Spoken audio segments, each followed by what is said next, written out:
여러분 안녕하세요. 토익의 대명사 최대명입니다. 오늘은 팟7에 대한 전체적인 얘기를 조금 하는 시간을 좀 가져볼게요. 자, 지금 여러분들 반대 게시판에 제가 이런 핸드아웃을 올려놨어요. 현장에서는 나눠드릴 건데 온라인 수업에서는 이렇게 반대 게시 올려놨으니까 다운로드 받으시고 혹시 출력을 하실 분들은 출력하실 때 두 장을 한 장에다가 모아찍기, 두 페이지 이면 모아찍기 해가지고 출력하시면 될 것 같고 출력을 하시더라도 앞에 이론적인 부분만 하시고 뒤에 어휘 부분은 그냥 따로 보셔도 될 것 같아요. 자, 일단은 제목은 그렇게 돼 있어요. 무조건 200번까지 풀게 만드는 팟7 공략집이라고 되어 있습니다. 사실 팟7 200번까지 끝까지 시간 안에 푸는 것이 굉장히 중요한 또 전략이기도 하죠. 팟7에 대한 비중이 점점점 커지고 있는 시점에서 어떻게 하면 팟7을 잘 빨리 효과적으로 풀 수 있을까에 대한 얘기가 되겠습니다. 자, 일단은 문제 유형별 접근, 지문 유형별 접근, 그리고 핵심 패러프레이징까지 세 개로 되어 있는데 우리는 이제 앞부분에 대한 팟7 전체적인 이론적인 얘기를 조금 저하고 같이 가보도록 할게요. 자, 먼저 두 번째 페이지부터 같이 보겠습니다. 팟7 전반에 대한 분석이라고 제목이 되어 있어요. 그죠? 그래서 우리가 보통 팟7 문제가 어떻게 구성되어 있는지 이런 건 다 알고 계시니까 그래서 싱글 패시지하고 멀티플 패시지하고 같이 구성이 되어 있고 단일 지문은 보통 2분 30초에 3분 정도 그리고 더블 트리플 같은 경우는 5, 6분에서 많게는 한 7분 정도로 시간 배정을 하시면 알맞습니다. 팟7 자체가 갖고 있는 어떤 특징적인 부분을 좀 알고 가셔야 될 것 같아요. 제가 지난번에도 말씀드렸지만 수능 시험하고는 다르죠. 그래서 수능 시험에서는 기본적으로 글이 갖고 있는 어떤 논리 전개라든지 추론 능력 또는 심층적인 이해력 이런 걸 통해서 대학에 가서 스터디를 할 수 있는 능력, 기본적인 소양을 갖고 있는가를 평가하는 시험이라고 말씀을 드렸어요. 반면에 토익 시험 같은 경우는 기본적으로 누가 누구에게 왜 썼는지를 파악하고 필요로 하는 정보, 주요 정보를 빠르게 파악하는 데 포커스를 두고 있다라는 거죠.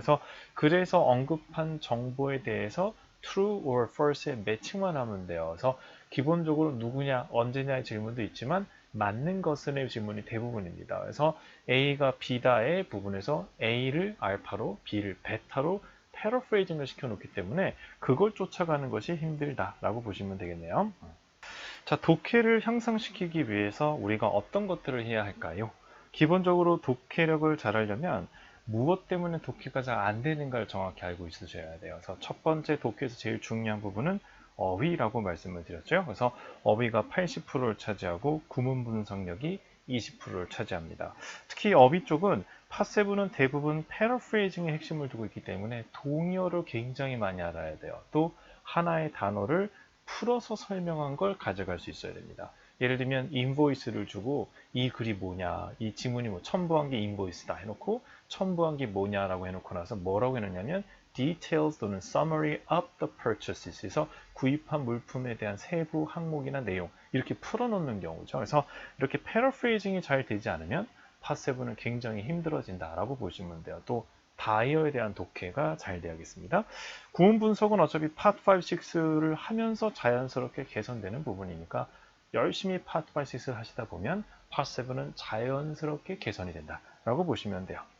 전략적 독해를 위해서는 세 가지를 고려하라고 했습니다. 시간, 정확도, 그리고 시간에 대한 체력적인 분배까지 같이 고려하셔야 돼요. 세 가지를 고려해야 됩니다. 최근 팟7에서 변화되고 있는 추세를 보면 팟7의 문항당 단어 수가 늘었다라는 건 지문이 좀 길어지는 느낌이 좀 있다라는 거죠. 전반적으로 지문은 좀 길어지고 있어요. 하지만 어느 정도 시점에서는 약간 그 상태를 유지하고 있습니다.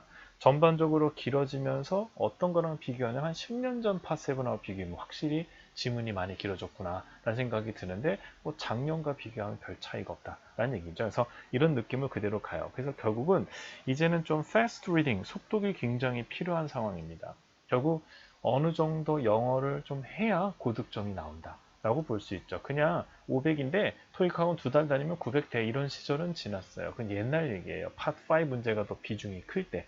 토익에 출제되는 패턴만 공략해서 자주 나오는 문제 유형 한 300개 딱 모아가지고 달달달달 외우고 시험장 가면 거의 상당 부분의 문제를 맞추고 오던 그 시절은 이제 끝났어요. 그래서 이제는 팟7이 중심이고 팟7은 어휘가 중심이고 어휘는 하루아침에 만들어지는 것이 아니다. 기본 실력으로 만드는 거니까. 그래서 빠르게 지문을 읽는, 즉 글을 많이 읽는 훈련을 하세요. 많이 읽으셔야 돼요. 지문만 부담이 되는 건 아니에요. 문제 유형 중에도 what is not mentioned처럼 이렇게 not true 문제라고 하죠. 그죠? 언급하지 않은 것은 또는 사실인 것은을 묻는 문제가 많아지고 있습니다. 예전에는 보통 6, 8개 정도였는데 최근에는 한 해 시험에 12개에서 14개 정도 선까지 많으면 16개까지 출제가 되고 있어요. 그래서 보통 14개의 지문 정도가 나오게 되는데 각 지문에 문제 3개, 4개가 딸려 있을 때 거의 그중 하나씩은 나트륨 문제가 들어간다라고 보시면 되겠네요. 그럼 굉장히 부담스럽죠. 보기 4개를 다 확인해야 되니까 이런 트렌드에 대해서도 좀 알고 계시면 좋겠습니다. 결국 Part 7은 시간이 짧은 제한된 시간 안에 어떻게 이 많은 정보들을 다 확인하고 매칭을 시키느냐라는 부분이니까 어떻게 시간을 효율적으로 관리해서 쓰느냐가 매우 중요해졌다라고 다시 한번 말씀을 드릴게요. 난 왜 독해가 느릴까? 그 독해가 느린 이유를 정확히 알아야 그거를 어떻게 개선시킬 건가에 대한 어떤 해법이 나오겠죠. 독해가 느린 사람들의 공통된 부분을 좀 한번 제가 살펴보니까 몇 가지 인자가 있었어요. 첫 번째, 일단 우리말로 바꾸는 거 이거 진짜 좋지 않은 습관이에요. 보이를 딱 보는 순간 소년 이렇게 나오는 거, 컴퍼니를 보는 순간 회사, 어나운스를 보는 순간 발표하다 이렇게 나오면 곤란해요. 영어를 처음 학습할 때는 그런 부분이 일정 부분 있는데 사실은 저는 영어를 처음 접하는 아이들한테도 항상 하는 얘기가 보이는 그냥 보이야. 보이가 어떤 이미지인지 머릿속에 그리기만 하면 돼. 우리말로 바꾸지는 마라고 얘기를 합니다. 그래서 단어 우리말 뜻으로 외우는 암기, 단어 암기를 제일 싫어하죠. 그래서 그게 사실 영어 공부하는 데 있어서는 별로 득이 없어요. 사실 우린 이미 이제 버렸어요. 이미 예전에 다 그렇게 망쳐버린 거죠. 그렇기 때문에 지금부터라도 자꾸 영어 단어를 보고 우리말로 떠올리는 습관을 자꾸 버리려고 노력을 하셔야 돼요. 보이는 보이, 애플은 그냥 애플, 컴퍼니는 그냥 컴퍼니예요. 어나운스는 그냥 어나운스다. 이렇게 자꾸 받아들일 수 있도록 하셔야 돼요. improve를 보는 순간 improve의 느낌만 떠오르면 돼요. 우리말로 향상시키다 이런 게 떠오르면 곤란합니다. 두 번째, 주어, 동사, 목적어. 영어는 어순이 그렇죠? 하지만 한국어는 주어, 목적어, 서술어가 나오기 때문에 어순이 다릅니다. 그 영어의 문장을 읽고 우리말 어순으로 예쁘게 다듬어서 한글로 깔끔하게 해석하는 습관 역시 좋지 않습니다. 그래서 우리말로 바꾸는 것 자체를 하지 마세요. 우리말 어순으로 바꾸는 것도 필요 없어요. 예를 들어서 he is holding a book 하게 되면 he is holding에다가 a book을 그냥 자연스럽게 따라서 순서대로 가져가시면 돼요. 여기서 그가 책을 홀딩하고 있다는 식으로 우리말 어순으로 정리정돈하실 필요 없다라는 거죠. 그냥 he가 홀딩하고 있구나, a book을 이런 식으로 우리말 조사만 살짝 붙여서 가면 돼요. he is holding, he가 홀딩하고 있습니다, a book을 이런 식으로 가져가시면 돼요.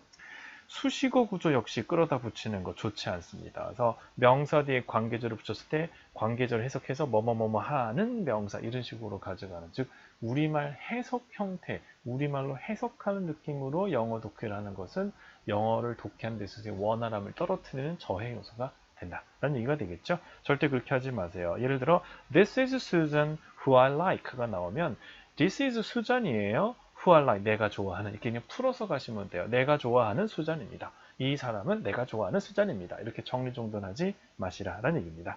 자, Part 7에서 지문을 읽어 나갈 때 속도가 할 때 몇 가지 요령을 좀 알려드릴게요.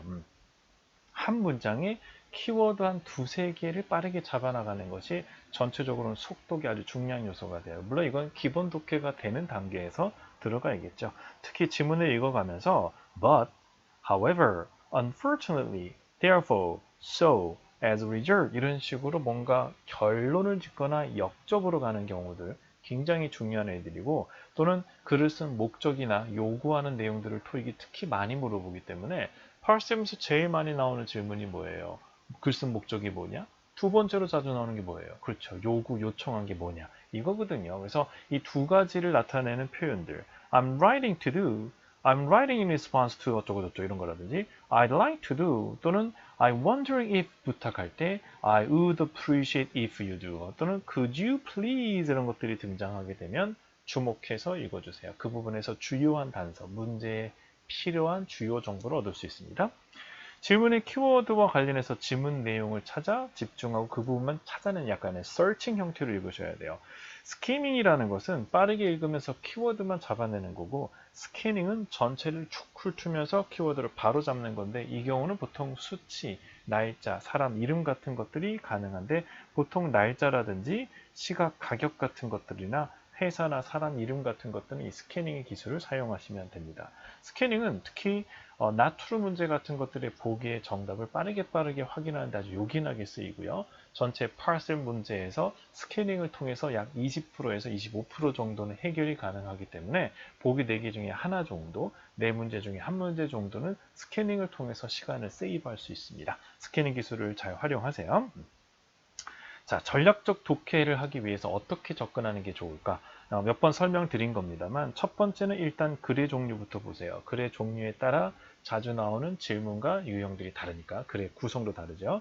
두 번째는 누구에게 왜 썼는가라는 부분을 파악하는데 주로 첫 문장만 읽으면 거의 파악이 된다 그랬죠. 그리고 단락이 있으면 각 단락의 첫 줄을 읽어서 기승전결을 파악하라 라고 말씀을 드렸어요. 그 이후에 질문으로 가서 질문의 키워드를 세팅하시는데 바로바로 해결 가능한 문제는 그 자리에서 해결합니다. 예를 들어 글을 왜 썼나요? 누가 썼나요? 또는 누구를 위한 글인가요? 이런 거 물으면 그 자리에서 처리하시고, 동의어 문제나 스캐닝이 가능한 문제는 그 자리에서 처리하라 그랬습니다. 그리고 남은 문제는 키워드를 잡아놓고 지문으로 가고, 지문을 읽어가다가 관련된 키워드가 나올 때마다 왔다 갔다 하면서 매칭하는 거죠. 근데 이걸 원활하게 하려면 문제를 읽고 또는 보기에 키워드를 시각화시키는 걸 잘 하셔야 돼요. 이 시각화라는 건 뭐냐면 가장 중요하다라고 여겨지는 키워드에다가 동그라미나 밑줄을 쳐서 한눈에 들어오게 하는 거죠. 보기를 다시 읽는 것보다 키워드만 싹 잡아내는 게 몇 초의 세이브가 있습니다. 여러분 생각할 때 2, 3초가 뭐겠어? 라고 싶은데 각 보기마다 2, 3초씩, 문제마다 10에서 12초씩 세이브가 된다고 쳐보세요. 그럼 여러분이 풀게 되는 54문제를 칠 것 같으면 그렇죠. 5분에서 10분 이상 차이가 훅 벌어질 수가 있어요. 그래서 키워드를 시각적으로 잘 잡아두는 것이 문제의 시간을 푸는 시간을 줄이는데 굉장히 중요한 요소니까 시각화 훈련을 꼭 하세요. 동그라미 쳐주는 거. 그래서 키워드를 잘 시각적으로 잡아 놓으시고 지문을 읽어가다가 관련된 게 나올 때마다 이동해서 바로 그 자리에서 true or false를 확인해야 돼요. 그러려니까 3, 4개 정도는 멀티태스킹을 해야 되고, 읽으면서 키워드를 놓치지 않아야 되니까 상당한 집중력과 체력이 필요합니다. 그래서 이 Part 7에서 이 집중력과 체력이 약간 딸리시는 분은 Part 5, 6보다 Part 7을 먼저, 그것도 더블, 트리플 쪽, 멀티플 패스 쪽을 먼저 푸시는 것도 고려해 보셔야 돼요. 즉, 체력이 좀 더 좋을 때, 집중력이 좀 더 좋을 때 체력과 집중력이 고도로 필요한 영역을 먼저 해결하는 거죠. 사실 파트 5는 웬만큼 피곤해도요. 자다가 자고 있는 애 깨워서 야, 너 일어나서 이 문제 풀어봐. 빈 것 같아요. 이렇게 대답해요. 워낙 훈련량이 많기 때문이죠. 그래서 파트 5를 마지막에 푸는 것은 사실상 처음에 푸나 마지막에 푸나 정답률 차이가 많이 나타나지 않아요. 그죠? 조금은 나타나지만, 그러나 파트 7, 그것도 더블, 트리플 쪽은 처음에 푸냐 마지막에 푸냐에 따라 정답률 차이가 많이 납니다. 하지만 이 순서를 함부로 바꾸시면 안 되는 게, 파7을 또 먼저 풀려고 하는 게 좋다라고, 나는 체력이 약하니까 그래서 앞에 풀었어요. 그 더블 트리플 딱 풀고 나니까 30분이 지났네, 이렇게 되면 곤란하단 말이죠. 그래서 순서를 바꾸더라도 영역별 구간에 필요로 하는 시간을 딱 정해놓고 그걸 통제할 수 있어야 돼요. 그런 시간에 대한 매니지먼트가 안 되시는 분은 함부로 옮기시면 안 됩니다. 시간의 구간 시간들이 딱딱 정해지고 몸에 익어졌을 때 순서를 바꿔보는 시도를 그때 뒤에 하셔야겠어요. 질문의 순서대로 정답이 배치돼. 이거 잘 기억해 두세요. 화세 문제를 풀 때 아주 요긴하게 쓰일 수 있어요. 문제가 4문제가 있으면 4문제의 정답이 거의 처음, 중간, 끝 이렇게 순서대로 90% 이상 배치가 돼요. 리스닝 파트 4도 그렇거든요. 따라서 첫 문제는 초반에, 마지막 문제는 마지막 단락을 공략한다. 기본입니다. 그러니 첫 문제의 답을 찾는데 마지막 문제의 답을 찾는데 처음부터 훑어서 내려오는 건 시간 낭비가 될 수 있다. 그래서 영역을 조닝 하세요. 이쯤에 있을 것 같아 라는 것들도 전략적으로 쓸 수 있어요. 문제를 푸시면서 아까 말씀드린 대로 첫 문제는 첫 단락, 마지막 문제는 마지막 단락을 주목하고 문항당 1분 이상을 넘기지 않도록 합니다. 답이 나오지 않으면 일단 체크하시고 답이 빈 것 같은데 일단 나중에 다시 볼까 하고 넘어가셔야 돼요. 계속 붙들고 있으면 안 돼요. 전체적으로 최대한 많이 맞추는 게임이기 때문에 스피드 게임하고 비슷해요. 그래서 모르는 단어 나오면 빨리 패스하시는 것도 전략적으로 중요합니다. 한두 개 까다로운 거 버리고 네 다섯 개를 더 맞추는 것이 중요하다라고 보시면 돼요. 어차피 990에 만점을 목표로 하시는 분이 아니라면 몇 개 정도 버리는 거 절대 아까워하지 마시라 라는 말씀 드릴게요. 자, 멀티플 패세지에서 연계 문제에 대한 부분, 제가 멀티플, 트리플 어떻게 공략하는지는 따로 좀 설명을 드릴 거긴 한데 그래도 전체적인 얘기 좀 할게요. 어떤 식으로 해결할까? 이 연계 문제의 핵심은 양쪽 지문이 3단 문법으로 연계되어 있다라는 부분입니다. 3단 문법 아시죠? A는 B다, B는 C다, 고로 A는 C다. 이것만 가져가시면 돼요. 대단한 논리력이 필요하진 않아요. 그래서 초등학교 3, 4학년도 풀 수 있어요. 해석만 원활하게 되면. 그래서 Part7은 사실 문제가 어려운 게 아니라 그냥 영어가 부족해서 독해가 원활히 안 될 뿐이고 그러다 보니 시간이 모자랄 뿐이에요. 시간은 2시간 주면 다 맞출 수 있어요. 근데 한 50분 안에 파7을 다 풀려니까 힘든 거죠. 자, 일단은 어떤 식으로 연계 문제가 나오는지 가장 정형화된 형태를 보여드리고 그걸 풀어가는 가장 스탠다드한 접근법을 소개할게요. 예를 들어서 첫 번째 질문이 광고예요. 거기에 신규 고객은 10% 할인한다 라는 말이 나옵니다. 그리고 두 번째 질문은 인보이스를 줘요. 그런데 여기에 미스터 W라는 친구가 주문을 했어. 그런데 10% 할인이라는 언급이 있는 거예요. 그래놓고 질문이 W에 대해서 알 수 있는 것은 이라고 했어요. 우리가 아는 건 W가 10% 할인 받았다 밖에 없죠. 왜? W에 대해서 알 수 있는 것이 뭐냐 물었으니까 학생들은 W에 주목하고 W가 언급된 건 두 번째 인보이스 지문이니까요. 그러나 여기에서는 전혀 이 사람이 10% 할인 받은 거 외에 다른 정보가 없어요. 그런데 여기 10% 할인을 받았다라는 게 가만 위의 지문에서도 언급이 되던데 이걸 쫓아가셔야 돼요. 위의 지문에서 언급이 됐던 10% 할인의 조건이 뭐였죠? 뉴 커스터머에 대해서니까. 그러면 이 사람이 10% 할인을 받았다라는 얘기는 뭐겠어요? 이 사람이 뉴 커스터머라는 추론이 가능해집니다. 즉, 이 사람이 10% 할인을 받았네? 그런데 10% 할인은 신규 고객인데? 그럼 이 사람도 신규 고객인가? 뉴 커스터머인가? 이렇게 3단 논법으로 돌아오죠. 이렇게 한 바퀴를 삑 돌아오게 됩니다. 두 번째 지문에서 첫 번째 지문으로 갔다가 다시 두 번째 지문으로 돌아오는 여기서 3단 논법. W는 10% 할인을 받았다. 10% 할인은 신규 고객에게 준다. 그러므로 고로 W는 신규 고객이다. 라는 3단 논법의 결론에 도달하는 거죠. 어째요? 논리적으로는 별로 어렵지 않죠. 단지 이 흐름을, 사이클을 쭉 첫 번째 지문으로 갔다가 다시 두 번째 지문으로 돌아오는 요거를 그래서 연계, 두 개 지문이 연계되어 있다는 얘기입니다. 별로 어렵진 않은데 조금 귀찮을 뿐이에요. 그래서 이런 문제는 멀티플 패시지, 더블, 트리플 5개의 지문에 평균 1.5개 정도 출제됩니다. 그 말은 하나는 반드시 들어가고 많으면 2개 정도 들어가요. 5문제 다 연계되지는 않아요. 그래서 지금까지 연계 문제가 제일 많이 나온 거 5개 중에 3문제가 들어간 경우가 있었고 대부분 하나 아니면 2개라고 보시면 되겠습니다. 파7의 마지막으로 가장 강조할 부분은 사실 뭐 여러분들 다 아시지만 파7의 핵심이죠. 바로 패러프레이징입니다. 그래서 이 패러프레이징이 얼마나 잘 되느냐가 파7에서 가장 중요한 요소라고 볼 수 있겠어요. 여러분이 아시는 대로 파7에서 질문에서 등장하는 단어를 지문에서 정답의 단서를 주고 그 단서를 다시 보기로 옮길 때 총 2번의 패러프레이징이 일어납니다. 그래서 결국 여러분이 해야 될 것은 철수가 누구냐 물어. 근데 철수를 찾아야 되는데 철수에 대한 설명이 안 나오고 철수가 부서장이다 라고 나와요. 그러면 결국 부서장들이 가져야 되는 요건이 뭐냐가 나와. 그러면 철수가 가져야 되는 요건이 결국 부서장이니까 철수가 가진 요건이 똑같으니까 막 계속 연계가 될 수 있어요. 꼭 더블 트리플이 아니더라도 하나의 지문 안에서도 얼마든지 정보를 연계시킬 수 있습니다. 그래서 연계되는 과정을 보통 동의어로 패러프레이징 시키면서 연계를 시키기 때문에 매니저나 슈퍼바이저나 이런 식으로 가는 거죠. 그래서 요걸 쫓아갈 수 있어야 돼요. 전체적으로 봤을 때는 문제에서 지문, 지문에서 보기로 2번의 패러프레이징, 재표현이 나타나게 됩니다. 예를 들어 What is Mr. Kim in charge of? 김이 담당하는 일이 뭐냐라고 불렀어요. 지문에는 He is leading the team 이라고 나옵니다. 여기서 벌써 첫 번째 in charge of 무엇을 책임지고 맡아서 하다라는 말은 곧 이 사람이 팀을 이끌고 있다는 게 바로 거기에 해당돼요. 그래놓고 팀을 이끌고 있다는 걸 뭐하고 있어요? supervising 하고 있다. 팀을 a group of people로 바꿔놓습니다. 이렇게 paraphrasing 되는. 이걸 2번 다 따라가셔야 되죠. 결국 part 7은 패러프레이징이 되지 않으면 이것이 갖춰지지 않으면 정답까지 도달할 수가 없어요. 오히려 파7에서 자주 나오는 함정 패턴은 동일한 단어로 오히려 함정으로 배치합니다. 약간 listening part 2랑 비슷해요. When is the last ferry 해놓고 No, it's not free 이런 식으로 ferry, free 비슷한 발음의 함정인 것처럼 part 7에서도 그런 심리적인 연상 효과를 느끼게 합니다. 앞에서 지문에서 자꾸 등장했던 단어가 보기 있으면 심리적으로 약간 친숙감이 느껴지게 돼요. 독해가 불안정한 사람들을 위한 함정이죠. 사실 실전반, 정규반 학생들을 위한 함정은 아니라고 봐야 돼요. 그죠? 어쨌든 그런 것들에 대한 부분들도 대비를 좀 해두시기 바랍니다.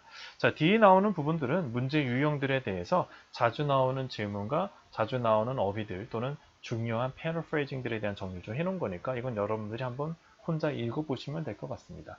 오늘 파7 전체적인 얘기들 앞전에 했던 파7 특강 1탄하고 약간 겹치는 부분도 있어요. 그래서 같이 전체적으로 아우르는 내용이라서 한번 넣어봤습니다. 파7 관련된 부분 대비를 좀 잘 하시면 될 것 같아요. 자, 파7 연습하시면서 정리하시고 어휘가 제일 중요하고 고음 분석력이 필요하고 그 다음으로 필요한 건 뭐예요? 패러프레이징을 얼마나 잘 쫓아오느냐라는 부분, 시간, 정확도, 체력 이 세 가지를 다 고려해야 된다는 점까지 설명드렸습니다. 오늘도 화이팅 하세요.